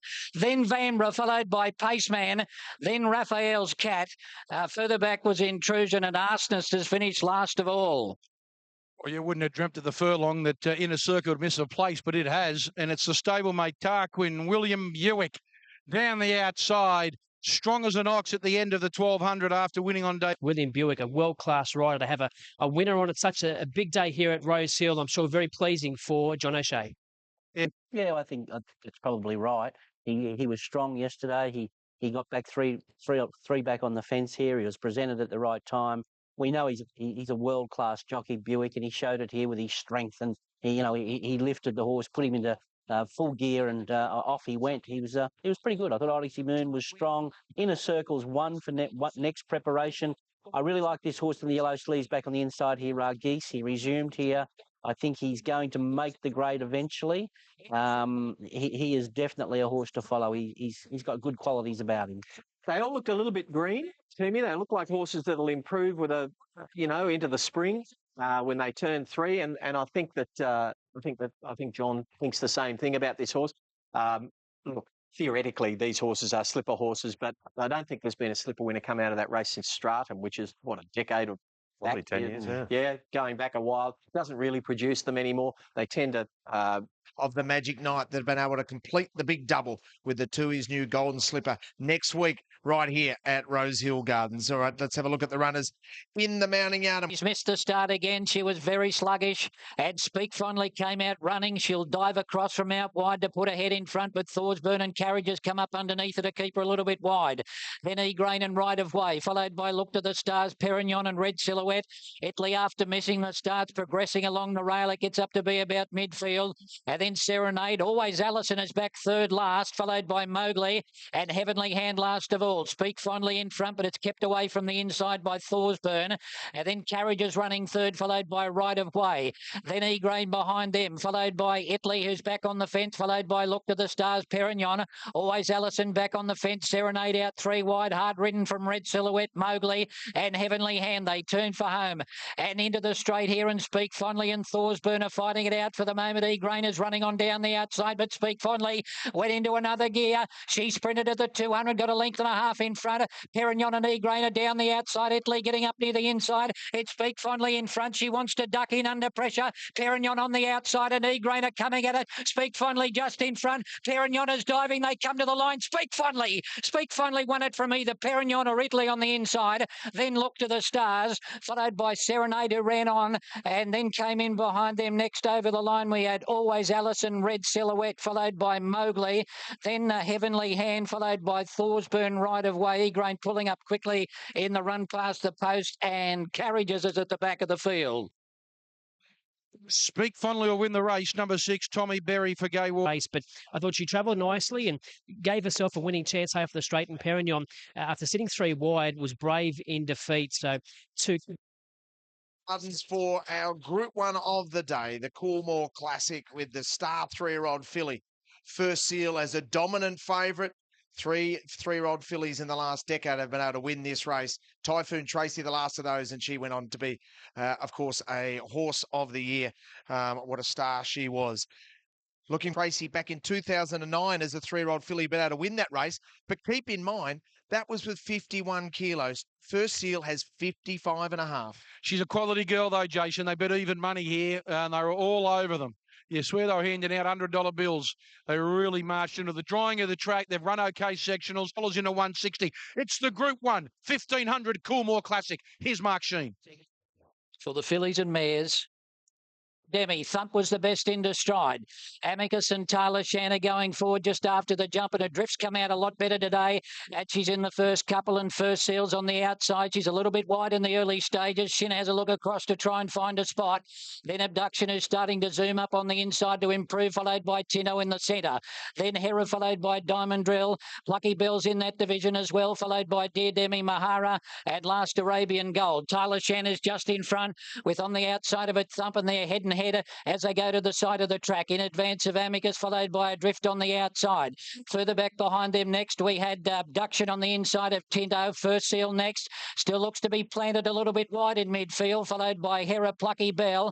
Then Diamond Drill, followed by Mahara, Arabian Gold. And Dear Demi's out the back last of all. Taylor Shan, the leader, led a neck on Thump as they approach the home turn. Amicus is third. Abduction saved a lot of ground up on the fence. It's gone to fourth, followed by Adrift who's under the whip. First Seal's the widest runner coming into the straight but making ground as they get to the 300 now, and Thump and Taylor Shan are fighting it out. First Seal is starting to rocket up the centre of the track. Here she comes now to join in on the outside. So First Seal hit the front. Amicus on the inside trying to go with her, and then Diamond Drill, Plucky Bell and Hera. First Seal just in front, but it's going to be tight. Plucky Bell's coming at it on the inside. It's Plucky Bell. Plucky Bell and First Seal. Plucky Bell looks to have just won it from First Seal, and they're all over the place for third. Amicus, Diamond Drill, Arabian Gold and Hera, followed by Mahara, Abduction, Taylor Shan, Tinto, and then Adrift, followed by, back in behind them, Thump, and Dear Demi has finished at the tail of the field. Very close here. 7 Plucky Bell in the favourite. Plucky Bell looks prominent. She looks very prominent. The barriers and the run in the race will make the difference. Plucky Bell got a piece of a ride doing no work back in behind them. And the sting out of the track, First Seal had to cover a stack of ground and looks like she'll just get beat. Perhaps Emmy, they get a double today. 7 Huge congratulations to the Esplin family. They got a great mare, and it's just been a pleasure to have her in the stable. I'm absolutely stoked to have her. Congratulations to everyone. You've won a Group 1. I know, it's a bit surreal, actually. I thought I got beaten, and I can't remember which one of the boys said, "Oh, you won," and I was like, "Really?" So, Jerry.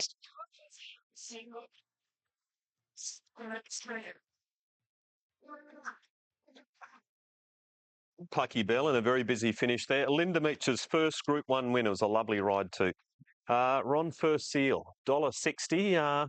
Probably a little bit unlucky. Could you say she was unlucky? I mean, she was caught wide there, but she had a bit of cover. Could you say she was unlucky? Yeah, I think you can, because although, look, I was comfortable 3 deep with a little bit of cover there at stages, but when Gay's filly didn't bring her into the race there, she had nowhere to go, and then another horse come out under a neck and made her go early. You know, she had a bit of weight in the back too. Yeah, well, for a 3-year-old filly, she did. Yeah, I think when you add all those things together, you know, that's probably why she was just starting to fall to the last 50 metres. She had a long run to make. She did have a long run to make, but she didn't. She didn't lose any admirers. It's very tough for 3-year-olds to win that race. Tough old mares like Plucky Bell. They just find, you know, they're hard for those young ones to beat. And beautiful ride from Linda. She's such a good rider. Peter Moody, to his credit, has given her a lot of support where others perhaps haven't. But I think she ranks right up there. He sends her to Echuca. She'll go to Echuca. But look, she's just sweating on a run here. She really needed to run. It opened up. And he stayed patient, had the last crack at him where First Seal's going forward too. First Seal's worked from the 650 or 700 even, you could have to say, because, you know, Tinto didn't bring her into the race, and a few other things didn't tactically go right for her. Look, along the rail there, it was very unlucky, I thought. Arabian Gold. Yeah. She didn't have much luck at all. So little case for her to say she had no luck at all. But it's one of them races, the Coolmore Classic, where everything's got to go right. Yeah, Doncaster Mile, looking forward, they don't normally come out of the Coolmore Classic to the Doncaster Mile. I don't think in the last 20 years it's been a great guide. They're generally better placed in Mares Company, but now there's some good Mares options around for them. So I think we'll see those competing that way. And of course, First Seal can then go back to her 3-year-old company where she will still be dominant. No, she'll be competitive even if she runs in a Doncaster, I feel. It's a pretty good. All right, just an update on the Queen of the Turf Stakes. First Seal is favourite there. This is coming up in a few weeks' time. Suavito was very good yesterday, $11 there. But First Seal, Lucia Valentina, $6. Atkins, Cosmic Endeavour and Royal Descent are the other chances. So that's the Queen of the Turf, which now is run at Royal Randwick. Linda. This is number 6, Winks. We're interested to see what Dean thinks later, but I'm not saying she's the best in the yard, but what I'm saying is she looks a lot better filly than what we saw first up and second up. I think she's really come on since those 2 runs. I just didn't think she... $26 late. Best tried is Winks, $2.90 into $2.45. Tab.com.au market mover will be Haraki. It's been a big day. And they're off and racing now. Diamond Valores came out at the back of the field. High above, out wide, jump fast and shows out from inside. It's Sapara the Grey going up into second spot, followed by Tester Shadow and Hampton Court. Then Diamond Valores is picking up ground. It's gone along the fence now into about 4th or 5th spot, followed by Winks the favourite. Poonamoo after jumping well in, followed by the favourite Winks a length and a half away, and Poonamoo rails up to join it. Down the side of the track, about 7 lengths first to last, and High Above's in front. 3/4 on Hampton Court, Diamond Valores, and then 3/4 Sapara, followed by Haraki on the inside. Tester Shadows outside of it. Winks is at the back of the field with Poonamoo. As they round the home turn now, 500 to go. High Above in front. Hampton Court's come off the bit trying to chase it. Diamond Valores trying to push off the rail. And then Supara followed by Haraki has got room near the inside. Winks is coming down the extreme outside with Tester Shadow. Diamond Valores is out after the leader. High Above just in front from Diamond Valores. Haraki getting up on the inside. Winks is starting to join in with Supara. It's Winks out wide, starting to sprint up now. She's hit the front 100 out, Winks, and she's put them to the sword. And Winks races away and beats Haraki, and it's close for third between Diamond Valores and Supara. Then came Tester Shadow, followed by Hampton Court. Then Poonamoo, and last in was High Above. That's the real Winks. She destroyed him today. She needed those 2 runs back from her preparation. Tommy rode her so confidently. He set out the back. He didn't worry about the others. He peeled to the top of the straight. He just balanced her up, and when she went bang, she crunched them. 6 Winks in a big gap. She'll ran Haraki 34.36. She's run 130.26 and come away with a decisive margin. 6, 4, 8 and 3. The racing. Voter accordingly. Mate, a big treble for you today, and our last day of broadcast on TVM, mate. You've been a big part of it. We'd like to, everyone on TVM would like to thank you. Yeah, no, look, it's been a pleasure. You have come a long way and on a nice journey with Nathan and I. Berry had 3 winners yesterday for Chris Waller. Look, she's always been a very good filly, Winks. If you go back to the spring, she ran second to First Seal a couple of times, including in the Group 1 Flight Stakes. So they might start thinking about a Group 1 with her now, Winks. Well, she's got confidence now. She certainly out-sprinted them yesterday and off a relatively slow speed as well, I might say. So she'd been running at the top level and just found out a little bit at a couple of runs back. But with the confidence back yesterday, touch easier. Now she might be at the time to pretty well attack again. She simply dominated that race. Sapara was okay. I'm worried about Hampton Court. I know he's only second run back. Only second run back, and he had a little setback where he missed a bit of work since his last run. But I'm still worried about him. Look, it's not obvious, but the horse I want to follow here is, and he could run well in a Rosehill Guineas if he runs again next week, is Diamond Valores. He was ridden aggressively, and at least he took part in this race yesterday. He took up a position. He gets to the front here, and they out-sprint him. But he'll strip fitter for this run, and I think he's a horse that'll get better as the races get longer. So out of this race, he's the horse that I probably want to follow. Yeah, I think, as you say, back against 3-year-old fillies company, Winks is going to be hard to beat for anything. Even First Seal's going to find it tough to toss, I think. No, First Seal's got the wood on. Yeah, I don't know if she's got the wood on as much. That filly seemed to improve a lot. Maybe the grade came down a little bit, but I don't know. I think she'll be competitive. All right, we'll see. Well, they might go in different paths. I mean, if they hit the same path on the same weight, it's no betting. First Seal? First Seal for Ronnie. Oh, you're so confident about those things, and yet you can be so wrong from time to time. Stratum Star was good in that Group 1. Let's have a look at these horses in the yard, starting off with the favourite. Into the mounting yard we go. Number 1's not in the yard just yet, so let's start with the Australian Thoroughbred Bloodstock Fastnet Rock Cold out of that terrific mess. Starting at the top of the home straight, the William Hill, Alistair Clark, Group 2, $200,000. Star Bounce Fast. Chill Party missed it a length and a half with Racing Rider. Firehouse Rocker began very quickly, and Marstick's zooming across. Magic Cool's on the move. Marstick at the judge. Magic Cool leads. Up into second position, Firehouse Rock third, Betsy pulling hard fourth, Stratum Star ducked off the rail quickly, good riding there. Barisha goes up 3 wide, a length further back on the fence is Tequila. They were followed by October Date. A length away is October Date being passed by Barisha. They're 1,000 metres from home. General James well back with Chill Party. Racing Rider Allergic last of all. Marstick in front, triple goal from second last, loomed up second. 2 lengths away in third position, Betsy. On the inside of Magic Cool, Master Reset went around Firehouse Rock, who's now in traffic. On the fence behind those runners then is Bakila. Pulling out wide as they come down the side of the track, Barisha. Stratum Star just found himself strung up with horses all around him. Going up on his outside then is Racing Rider as they jam-pack from October Date. Then General James, and at the tail of the field, Allergic, only 5 lengths covers the field. Marstick in front, Magic Cool, the first challenger. Barisha wide out. Firehouse Rock and Stratum Stars coming around the field, and Chill Party. Chill Party went right up on the rail, and he's challenging Marstick as they turn. Marstick, Chill Party and Stratum Star in a line of 3. Stratum Star the outside and Chill Party. Chill Party and Stratum Star. Stratum Star the outside and Chill Party. Stratum Star's got his nose in front. Chill Party kicks, they hit the line dead heat. Or Chill Party and no Stratum Star. One of the two. Third prize in the race goes to Marstick from Barisha. October Date, Magic Cool. Tequila behind those, General James. They were being followed by Allergic, Firehouse Rock, Betsy well back in company with Master Reset, Racing Rider, and Triple Goal last in. And the inside, an absolute beautiful ride. Patrick Maloney and Chill Party will win it a nose. Great race, Maxie. Looks like Chill Party's kicked back and won by a nose. Stratum Star looked the winner at the 100-metre mark, but just couldn't get past Chill Party. It was a big performance. Yeah, it was a messy old race, wasn't it? There was that much going on, and he was strung up in traffic.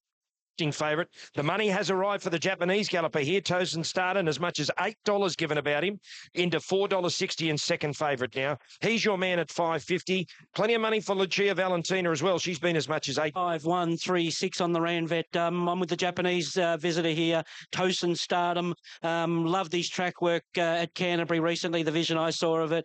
Love the look of his videos. He's 4 wins from 8 starts. He's here to perform at the top level, and I think... ready to run in the Ranvet. We're off and racing, and Fast Dragon pinged out of the gates, and he's going to lead initially from Silent Achiever and Dominant, then Tosin Stardom, contributor dropping in for cover, then Lucia Valentina, and He's Your Man's been taken back to the tail of the field. The outsider of the field, Fast Dragon, will cut out the running from last year's winner, Silent Achiever. Going into third, Tosin Stardom on the inside of Dominant, so it's Japan and Hong Kong running 3 and 4. Followed by Contributor, then Lucia Valentina, and He's Your Man being snagged back to the tail of the field as they race up into that bend, and Fast Dragon, the rank outsider of the field, starts to up the tempo and quickly put a margin of 3 lengths. Silent Achiever's dropped the bet, and Tosin Stardom goes into a clear second. Silent Achiever back to third, followed by Lucia Valentino as this leader gets further in front. Then Dominant from Contributor, and He's Your Man is back last as they travel up to the home turn, and Fast Dragon will spin the corner 6 lengths clear, but now they start to get cracking, giving chase. Lucia Valentina, Tosin Stardom, Silent Achiever, and Contributor goes back to the inside. It's Fast Dragon in front by 3 lengths, but here comes Contributor. Silent Achiever gets his second win. Lucia Valentina got tight for room, and then Tosin Stardom, but the favourite Contributor races to the front. Tosin Stardom goes into second, then Lucia Valentina, but Contributor's drawing clear in the Ranvet. Pretty cosy at the finish, and Contributor wins it by a length and a half. Tosin Stardom a nice first up second. Lucia Valentina third. Silent Achiever dropped off at the 600 metres, but just behind them, followed by Dominant, then Fast Dragon after the cracking pace, and He's Your Man. James McDonald is excited. He's won the Group 1 Ranvet Stakes for the boys in blue. Godolphin get home. This horse just continues to go from strength to strength. Contributor's got an Australian Group 1 on his CV. The Japanese horse Gallant, Tosin Stardom, and Lucia Valentina. 4, 5 Group 1s on this day. It's going to be awesome. Tell us about the run he had. It was pretty basic, really. I was a little bit slow away. Went back 3 back, but this horse is superior to any horse racing in the country, and I think he stamped himself as one of the best horses in Australia. You're saying a little earlier that he's a little bit colty sometimes, obviously. Funnily enough, Sheikh Mohammed saw this horse win at Royal Ascot. He won the Wolverton. And we decided there and then that this... how does that feel? It's very exciting, but most important, it's very rewarding for our team. I can't tell you... James McDonald was going to do. Yeah, we know when we get into those scenarios what the answer is, and so I knew what he was thinking, and he just got on Huey's back because Huey was a horse to beat, and he got a lovely card up and a horse to dress. How good is this horse, John? Because that was quite scintillating today. He, a true weight for age horse. He's got a great turn of foot, and it looks like he's sort of answered a few questions today. So we wait now to the Queen Elizabeth? Yeah, look, I think the key to the horse, as we've said all along, is that 3 weeks between runs really suits him. And he come in today with lovely fresh legs and raced accordingly. Okay, good luck in the slipper. We'll talk to you later. Thanks very much. Good on you, John. John O'Shea, well, he's got a big assignment to come with. He's got a turn of speed as a weight for age horse, and that's the difference between winning and losing these races. You see Totem Stardom there hit that. Expert Contributor. He's now won 2 Group 1s since coming to Australia from England. He won the Chipping Norton Stakes and now the Rand Vet Stakes. So he looks to be right on target for the big race of the championships, the $4 million Queen Elizabeth Stakes. He's a star, Ron. Well, he could lay claim to being the best weight for age horse in Australia, middle distance. I mean, he's 3 from 3 this preparation. He promised a little bit in the spring when he first come over. He's an astute purchase by Godolphin, and it's paying off. He'll be thereabouts in the Queen Elizabeth, although he's already up and peaking. If he can withstand the challenge of To the World, he'll just about win. We've got to throw Adelaide in there as well, I suppose. He fits into the picture somewhere, doesn't it? Right now, Contributor is the dominant weight for age horse, and Jizzy races like a weight for age horse too. Yes. He's got that sharp acceleration that he's able to put a race beyond doubt very quickly. You've got to do that if you're going to be the star weight for age horse. Grinders don't make great weight for age horses. I thought in the run, he was perfectly positioned, everything went right. I don't reckon he likes to stick too much. Right. You just notice with him, when he gets to the front, he starts to float in and out a little bit. I think he's a bit resenting the whip. I don't know. There's something about him when he gets to the front, he wants to float in and out off the track. But maybe he looked to be floating to me when he shot it. Oh, no, it's clear. He was brilliant. He's brilliant. I thought that slip away from him. Those Japanese horses can maintain a long, long run. And if he'd just got going a little bit earlier, chasing that leader. I think he tried. He was just out sprinted when they poured out. Well, even Tommy said this morning that he thought he could have gone a bit earlier on him. And I think he would have finished a good second. I think Contributor was always going to beat him. Well, he did run a good second. No, a closer second. Yeah, you know what I mean. I think he's an improver, Toast Stardom, because obviously he'll take benefit from this run. I thought it was an excellent performance. It wasn't his style of race. His style of race is when if he draws out a bit, where he can get moving from the 800, and you may see he may turn into some sort of threat in the Queen Elizabeth. But all in all eyes for the winner. The second horse is a big improver, Brent. One's here. It's the $500,000 Rose Hill Guineas for the 3-year-olds. Can Hallowed Crown keep his magnificent record intact? He's the $2 favourite on the New South Wales tote at the moment, $2.70 on fixed odds. We've got Swain S there, who ran so well last start at $3.10. And then we've got the couple of Kiwis. Will they lower the colours of the locals? Yes, for him. He's looked like he will run it, but they don't always. Hallowed Crown moves up to the outside gate. So we're ready now, and we're off in the Rose Hill Guineas. And the outsider of the field, Panamu, was the first into stride from Volk, Stock and Barrel, who goes up on the inside. Mongolian Khan, the outside. Swainess drops in for cover. Then Preferment from Hallowed Crown, and Hampton Court settles back last. So the grey Panamu is going to cut out the running, working to the back by a length on Mongolian Khan, going into a clear second. Coming off the fence is Volk, Stock and Barrel, so Preferment can slide through. Then Swainess is switched off fairly well. Likewise, Hallowed Crown. And 2 lengths last of all is Hampton Court. They work into that turn, and Panamu leads. Peters to run down the back of the course as they race down the side of the course. And it's Panamu at the 800 metres, 4 lengths in front of Mongolian Khan Preferment. Volk, Stock and Barrel is stalking his compatriot as they race down the side of the course. 2 lengths away to Swainess. Hello Crown. Bowman keeping his powder dry at the 600 metres. And Hampton Court under the whippers. Last of all as they travel around the turn. And Panamu, the outside outsider of the field leads from Preferment. Mongolian Khan and Volkstock and Barrel make their runs together, and Hallowed Crown goes back to the inside. It's Panamu the leader. Hallowed Crown along the fence, but on the outside, Volkstock and Barrel is spreaded. Preferment, Volkstock and Barrel. Hallowed Crown the inside keeps coming. It's the Derby winner, Victorian Derby. Preferment in front. Volkstock and Barrel is driving on the outside. Volkstock and Barrel lunges and got up to win it. Volkstock and Barrel an inch on the line to Preferment.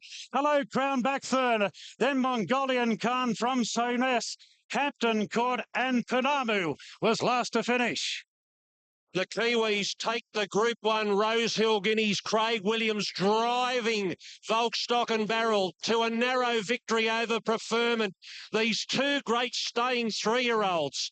It's Volkstock and Barrel. The Kiwis got a Group 1 on the board after running second to Mongolian Khan in the New Zealand Derby. Preferment improved greatly. He's going to the Derby in great fettle, and Hallowed Crown in the end outstayed by two better horses. Importantly, for Donna Logan, she lost her training partner and she come here today. She puts on a brave face. The show goes on. There's no doubt that Dean helped us get him over the line. Oh, absolutely. And wouldn't he have just cheered somewhat had he been here? Obviously, a really clean-winded horse. He wouldn't blow a candle out. But this is why, isn't it? Were you feeling confident coming back in trip? This is more his desired trip, isn't it, really, than the Derby trip in New Zealand? I think so. I think we've probably learned today that maybe we can dream that he is a Cox Plate sort of horse in 6 months' time. But, yeah, people, I've answered them. Let's walk over. A Group 1 winner in Australia. Oh, wow. It's been a long time coming, but thank you. Thank you, Sydney. Did you really think the horse could tough it out the way the race was being run? Were you confident in the run? I was very confident in my jockey, and I was confident in my horse. How good is the horse, Donna? And how much improvement's there to the Derby? Potentially, I think that he's very good, but he's still a baby. Right. He's won 6 out of 8 so far. He'd run second in the New Zealand Derby to Mongolian Khan before his trip across to Australia. And he's trained by Donna Logan, who is joining us on him here. Well, we always thought we'd have a crack at the New Zealand Derby, and I felt that he was, going to really perform well in it. And obviously, if you perform well in the New Zealand Derby and you come out of it well enough, you've got to come to Sydney. He's been a horse you've always had confidence in. I remember probably 12 months ago you were speaking highly of him then. So he must have showed you something from day one. He has. And, I said a long time ago, I think he possibly could be the best horse I will train. But he's got a little bit to measure up yet, but he has got a lot of ability. He's still very green. He's got a lot of learning to do. But he's just got the greatest temperament. His attitude is just incredible. He went the full 2,000 metres. Just been going through the motions in a couple of runs back from spell, and I really think he is the horse to beat in the Derby because he has a sense of timing, as we say about him. He will run the trip. He will run the trip. He's proved that. He seemed to show a bit more race sense yesterday. He's been a bit of a dope early on. This is what he did last preparation, though. Yeah. Remember that? He was running on, didn't know how to win a race, and then when he got to a trip, he was able to do the job, and he might do it again in the ATC Derby. He ran really well. I mean, Donna's horse has beaten him by a head, half a head. There was nothing between those two horses. Hallowed Crown, just to my eye, just ran brilliantly, ran great, but just didn't run the 2,000 metres. Clearly outstayed by the two. That's the form for the Derby. 1, 2, I'd suggest they'll be the two in the market. Well, the interesting point going, he was able to accelerate over the concluding stages. He said the horse has never in his life, he said even in his track work, he wouldn't be able to run a 600 metres in 34 and a change. He said, but it's just amazing what these horses can do once they do get up in distance. He can really start to find his strength. And there you can see the market with Preferment 350, Volkstock and Barrel at 460. Mongolian Khan, I spoke with Murray Baker, obviously disappointed with the performance yesterday, but he said he'll press on to the Derby and hopefully he can. One of the great sprint races on the Australian card coming up next at Rosehill. $407,000 here over 1,100 metres, and Deep Field at $4.80 is your tab fixed odds favourite at the moment. Yeah, and as we said before the break, a situation here. Deep Field opened 3.80, got to as much as $6.50. He's back into $4.80 favourite. Rubik, who was favourite this morning, is now the $5.50 second favourite. Noidart as much as $15 given about Idula in the week into $9. And then we go to the double figure line of But it's an open market for this year's Galaxy, and they're off and racing, and there's a terrific line out of the gates. Chloe in Paris began well together with Kuro, Sweet Idea, and there's Deepfield surging across from the wide draw. And Deepfield is going to head off Chloe in Paris in the early part, followed by Kuro, who's driving up into third on the inside of just behind them is Va Pensiero as they travel up into the first turn. Over on the inside, Villa Verde from Atmospherical. Then Sweet Idea, Flamberge is off the course. Noidart in the blue jacket back on the fence. Then came Rubik from Miracles of Life, fast and rocking. Avoid and Lightning, and a time for Julia is back last, but Deepfield has a nice lead turning for home. 2.5 lengths clear from Chloe in Paris, Kuro. Then Villa Verde, Atmospherical pulling to the outside, and then Noidart going back to the rails. Deepfield is under siege. Chloe in Paris races to the lead from Kuro. Then Villa Verde, Sweet Idea the outside, and Noidart over on the fence. It's Chloe in Paris just the leader. Here's Sweet Idea right down the outside, and Sweet Idea surges away to win the Galaxy. Kuro second, third between Fast and Rocking and Miracles of Life wide out. Close up, Chloe in Paris and Noidart on the fence. Then Rubik, followed by Villa Verde, Avoid Lightning, Deepfield compounded from a time for Julia, Atmospherical, Flamberge and Va Pensiero. She's so tough. She's so good. And right over the top of them comes Sweet Idea to give Blake Shin a Group 1 win in the Galaxy. Sweeping home down the outside. You've just first up record as well. She's had the 5 starts first up now for 4 wins and 1 second. So when she comes off a spell, she's absolutely... I bet that puts a smile on your dial. Yeah, no doubt. It's these are the days you want to try and put your name up in lights, Bernie, and what a horse, she's a war horse, this horse. She's been in the Group 1 winners place getters, I'm not sure how many times, but... Ran third in the slipper? Third in the slipper. She backs up year after year. And, it's great for Gay, the connections, and also the horse. I just alluded to that a little bit. Blake rode her magically. Won a few Group 1 seconds, but she certainly deserved to win one, and she got one yesterday in the Galaxy. She actually ran third in a Golden Slipper as a 2-year-old. Blake Shin was on board, and got this mare ridden a little further back yesterday in the Galaxy. Not really, Matt. I think the key for her was just to get her in a comfortable rhythm, they went very fast with Deepfield going quickly with the blinkers first time, and that gave us an opportunity to settle and attack the line. She's a ripping mare. Her record speaks for itself. Have you had much to do with her in the past? Not at all. It was my first sit on her yesterday, and she felt beautiful going to the gate. She never... Question to answer, I think. Most of us have never ridden in races. You and Ronnie have. What are the triggers that tell you, gee, they're going fast here, I'm just going to relax? What are they must just come to you in a flash. Yeah, I think it's more, your awareness and your instinct at first 50 metres. Like, I know that I'm on a relatively fast horse, and if she can't pick up, and you have to really force them to be there, you can sense that they're going to run. Yeah. So if you've got to force them out of their comfort zone, I think you're better off just bringing them back to find that rhythm. And I think that was essential. And Gay and I had thought was sensational. She got speared off on the turn there, and look, while she got all the breaks first up, she had to knuckle down and do a bit of work yesterday. And I thought her effort was commendable. Few poor runs in the race, well documented. Deepfield, well, he seems to have lost a leg, although the blinkers may have backfired on him yesterday. And I thought Rubik, the horse I liked in the race, was disappointing as well. Showed you how fast they were going. He really couldn't keep up either, and he was just battling to the line there. I thought he was a touch disappointing. I might be guessing, but I'll be looking for some sort of issue with Deepfield. I don't know. Maybe I'm wrong, but I'd be hunting around for that. He wants to go hard. He wants to over race to my eye. Maybe that was the blinkers yesterday did all that. He won 5 straight doing it. I know, but against lesser opposition. It's been at the top level. I don't know. Maybe I'm wrong. Winners, let's have a look at the market for the TJ Smith Stakes coming up as part of the championships. Should talk with 350. Now, Brazen Bows, I think he's unlikely to run it. Yeah, I read this morning that he's in the paddock for a couple of weeks, freshening up for Royal Ascot. So I think we can put unlikely or even take him out of that market, which we'll get confirmation of in the next 24 hours probably. Terra Vista, great first up. Another terrific race. Exosphere was 460 into 420 after the draw has held his spot there at the 420. Don't usually get a slipper market where only two runners under double figures here. Headwater was an $11 chance this morning. He remains at that quote. English, well supported today, 13 into 11. Ready for Victory's been 13 all day. Lake Geneva, 15 into... Blue, there's so many blue colours with the Godolphin horses and various others in basically blue colours. Here's your market. $2.90 on fixed odds for Vancouver from the outside gate. Exosphere at 460, and then the rest are above double figures. Yeah, and he's just come in slipper. And we start with the favourite, number 1 Vancouver, Gay Waterhouse, trying to equal her father Tommy Smith's record of 6 slippers. What say you, Ron? Look, he's a brute of a horse. He's a man against the boys here, but look at him. He's walked into the yard like he owns the place.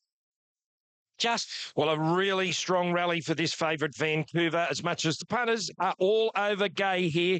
Vancouver and English, their top 2 picks in the slipper. Well, let's have a word to the lady of the... Can he repeat that? Yes, he can. And getting it off to a good start was Headwater together with Speak Fondly, and immediately Haybar dashes through, and Haybar's going to take up the early lead. Hapnick goes to second, Furness is back to third from Speak Fondly, then Headwater from Lake Geneva. Further back to Vancouver is Better Than Midfield, and Berry looking to get a spot in. Behind him is Ready to Victory, followed then by English. Well back is Serenade, drifting back Odyssey Moon from Exosphere has got 4 behind him. Fireworks, Ottoman, Single Gaze, and Remar's been taken back to the tail of the field. Haybar leads inside the 550 metres from Haptic the outside. Speak Fondly in third. Furnace is tucked away just behind them. Headwater under pressure, and Vancouver is inching closer now as they turn the corner. And it's Haybar just the leader from Haptic in second. Headwater trying hard from Speak Fondly. Now Vancouver, English, and right down the outside is Ready for Victory. It's Vancouver and English racing to the front. Headwater fights on. Furnaces has got the run on the inside. Ready for Victory wide out. It's Vancouver with his head in front from English. And Vancouver, the favourite, roars away for Tommy Berry. Vancouver wins the slipper from English. And Lake Geneva flashing home into third. Then Furnaces from Headwater. Further back to Serenade, Odyssey Moon, Ottoman from Single Gaze, Ready for Victory. Haptic weakened out, followed by Rima, Haybar, and Exosphere didn't get into the race. Tommy Berry.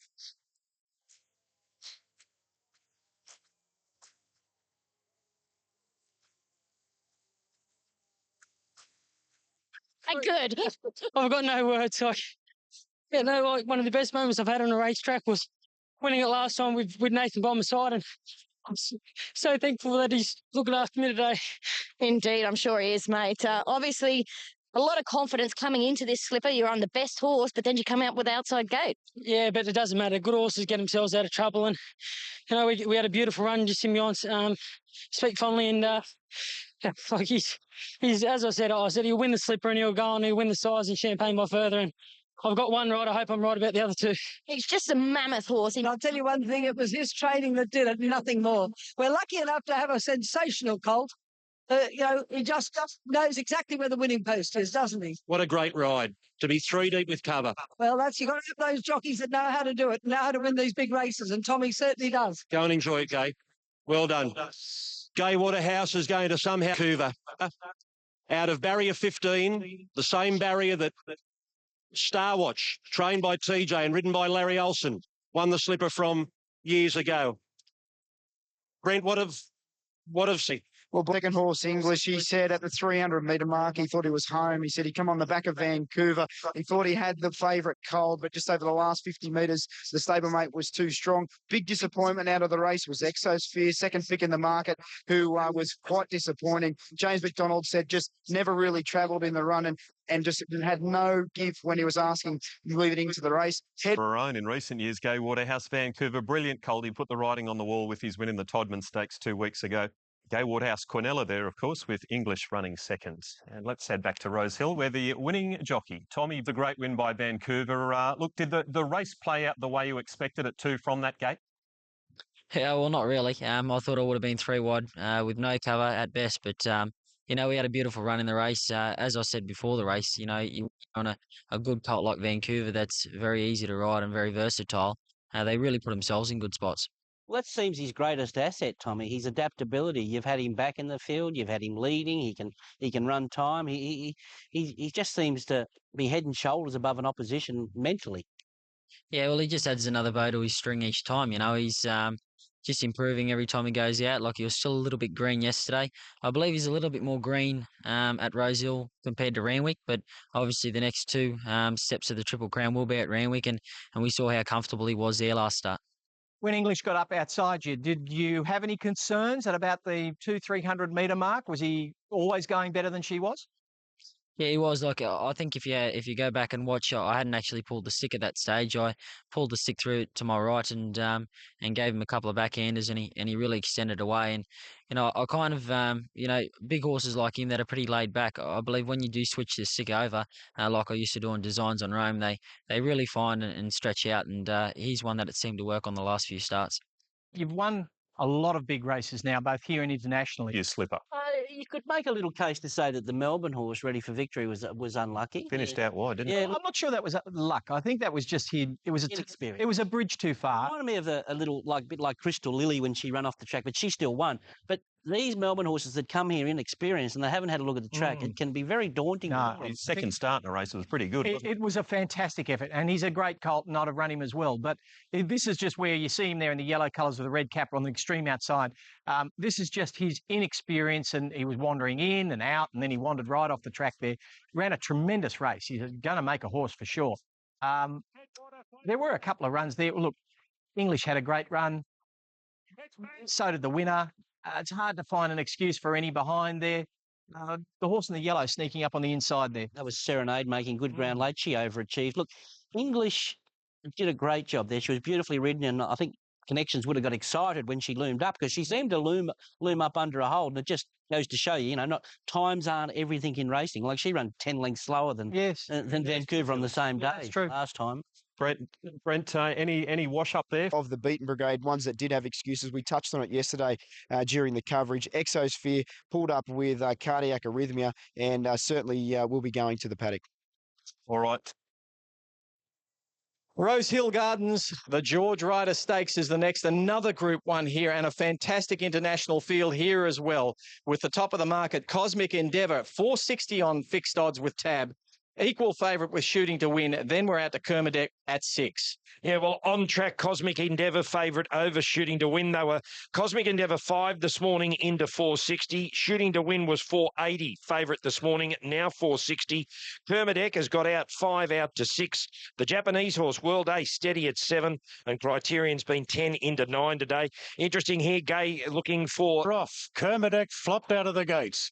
Kermadec's going to settle last, and I'm Imposing taken back, and Hooked and Real Impact won the break, with Cosmic Endeavour driving through to join the leaders. Followed then by Shooting to Win. It's somewhat the outside. Berbera on the fence from Criterion, Royal Descent. Moriarty's off the course, followed by Kermadec, who's been able to make his way down to the rails and has 4 behind him. World Ace from Weary, I'm Imposing, and Sacred Falls has switched off at the tail of the field. Into the bend at the 1,000 metres, and Real Impact for Japan takes up the running from Cosmic Endeavour, with it somewhat striding to third. 2 lengths away to Hooked. A similar margin to Berbro, then Criterion from Shooting to Win. Further back to Royal Descent, Moriarty. Kermadec is well back in the field, but still with 4 runners behind him. World Ace on the outside of I'm Imposing. Sacred Falls and Weary is back last. 600 metres out, and Real Impact in front by 3/4 to Cosmic Endeavour. It's somewhat being scrubbed up the outside. Hook travels well behind them.